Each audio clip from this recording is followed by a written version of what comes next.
अच्छा, क्या हुआ, क्यों आए थे आप लोग आयशा नगर पुलिस स्टेशन? यहाँ इसलिए आए थे कि शादियाँ थी ना, हमारी बेटी थी, उसको इंसाफ के लिए आए हैं। उसके 8 महीने का बच्चा है, वो 3 बच्चे हैं, मगर वो बच्चे लोग को इंसाफ के लिए हम आए हैं। तो हमको इंसाफ मिलना चाहिए हमारी बेटी के लिए, हमें इंसाफ की जरूरत है। मामला क्या है, इंसाफ किस बात का चाहिए आपको? उसे फांसी दी गई है, इसलिए आए हम। और 4 दिन हो गया है, आज कुछ हुआ नहीं है। ससुराल में सब बहुत ज्यादा उसके साथ में जुल्म करते थे। मेरे को ना बहन सादिया नसरीन का इंसाफ चाहिए। उसको घर वालों ने बहुत अजियत दिए, उसको मार के फांसी पे लटका दिया, इल्जाम उसके ऊपर डाल रहे हैं।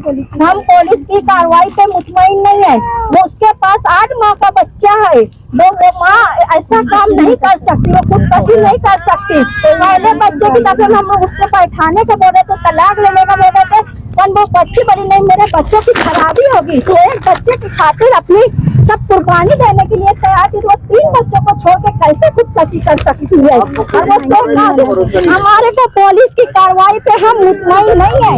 आज 4 दिन हो गया, पुलिस की कोई कार्रवाई नहीं है। उसकी ननद लोग बहुत ज्यादा अजियत देते थे। उसका ससुरा जो था ना, घर में घुस के गाली बकता था, बहुत बेगैरत था उसका ससुरा जो था। हाँ, लाश से मारता था। और उसकी नंदा लोग जो है ना, गुलशन स्कूल में पढ़ाते।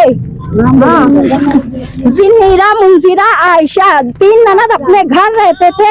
सब ननद लोग आके पूरे घर का काम अकेली करती थी। यहाँ तक के दामाद लोग भी घर आके खाना खाते थे, निकाबी में हाथ धो के उठ जाते थे। बहुत ज्यादा अजियत दिए 7 साल में। सबके मास्टरमाइंड 3 नंद आए, और आदमी चूड़ी पहन के घर में बैठा रहता था। उसके मुंह नहीं था कि बहन लोग के ऊपर पाबंदी लगाए, बहन लोग को कुछ बोले। आदमी भी मारता था, कुछ होता था बहन लोग की जबानी सुन के मारता था। और ससुरा घर में घुसते साथ गाली बकता था। उनकी नौकरी हटना चाहिए और उनको सख्त से सख्त सजा दी जाए, सख्त। और अभी की अभी उन्हें हिरासत में लिया जाए, नहीं तो हम आगे तक कदम उठा सकते हैं। हम अभी तक 4 दिन तक खामोश थे कि पुलिस कुछ करेगी, कार्रवाई नहीं हो रही है। अभी भी पुलिस हमको दबा रही है कि हम कर रहे। उन लोग रिश्वत देने के लिए तैयार है कि हम 15 लाख दे रहे, 20 लाख दे रहे, तुम केस मत करो। पर हम पैसा लेने वाले नहीं है, हम इज्जतदार घराने के है। हमारे हमको है ना हाँ, FIR करवाई चुकी है। पुलिस कोई कार्रवाई नहीं कर रही है, अभी पुलिस एक्शन झूठ बात नहीं, छोड़ दे रहे हैं उन लोग। पुलिस छोड़ दे रहे हैं, पुलिस छोड़ दे। जो खास मुजरिम है, पुलिस स्टेशन आए थे, हाँ, साहब के पास गए थे, साहब ने आपको क्या इत्मीनान दिलाया, ये क्या कार्रवाई का भरोसा? वो क्या बोले, हम जब तक का आस पड़ोस की जबानी नहीं लेंगे हम कोई कार्रवाई नहीं कर सकते, कोई केस मजबूत नहीं कर सकते। पड़ोसी कैसे जबानी देगा? पड़ोसी डराया धमकाया जा रहा है। 7 सालों में आप बोल रहे हो कि मुसलसल अजियत दी गई। 7 सालों में कभी आपने ये बात गली महिला आते थे, हम लड़ाई झगड़ा करके समझा के हम अपनी बच्ची को भेजे, बस समझा के हमारी बेटी को हम भेज देते थे।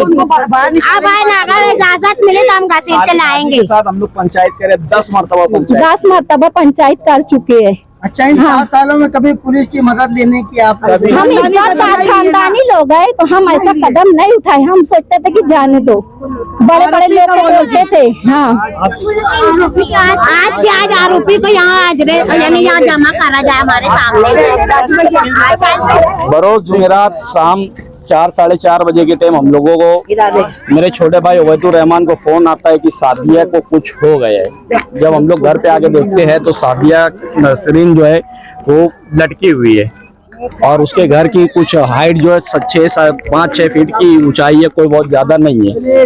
तो इसमें से हम लोगों को लिए हुआ कि यार ये मामला कुछ सही नहीं दिख रहा। हमने फिर तदफीन करने से पहले ये था कि यार लाश को पुलिस स्टेशन लाया जाए और यहाँ पे उनके आरोपियों को गिरफ्तार किया जाए।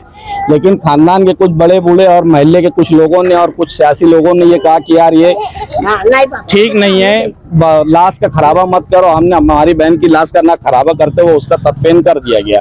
और पुलिस के लिए पास आकर फिर मैं अकील अहमद, खुर्शीद अहमद, मैंने 7 लोगों के ऊपर FIR दर्ज की है। पुलिस ने 2 दिन से सिर्फ 2 लोगों को, उसके सवर और उसके ससुर को की है। 5 आरोपी आज भी फरार बताए जा रहे हैं, जबकि उनका घर खुला हुआ है, 5 वहाँ है। और इसके मास्टरमाइंड जो है, इसकी 3 ननद, एक आयशा, मुंजेरा और जुनीरा है। ये तीनों ननद है जो इसको अभी तक के पुलिस ने गिरफ्तार नहीं की है। आज हम लोग पुलिस स्टेशन आए, पूरे घर के, पूरे मोहल्ले के और गली मोहल्ले के और रिश्तेदार औरतें लेकर हम लोग यहाँ पर आए।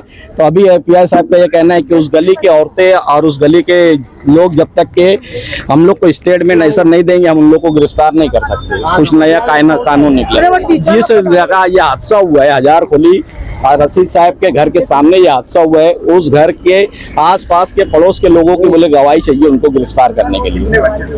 3 बच्चे हैं, सबसे छोटा बच्चा 8 माह का है। ये तीनों बच्चे हैं, समीर है, फरा है और शहर। 2 बेटा और 1 बेटी है मेरी बहन को। पुलिस की कार्रवाई क्यों नहीं है? अभी तक के वो 3 जो मास्टरमाइंड ले उसकी ननद है, वो तीनों गिरफ्तार नहीं हुए हैं। और हम लोगों को अभी तक के वो चीज नहीं दिख रही है जो हम लोगों को चाहिए।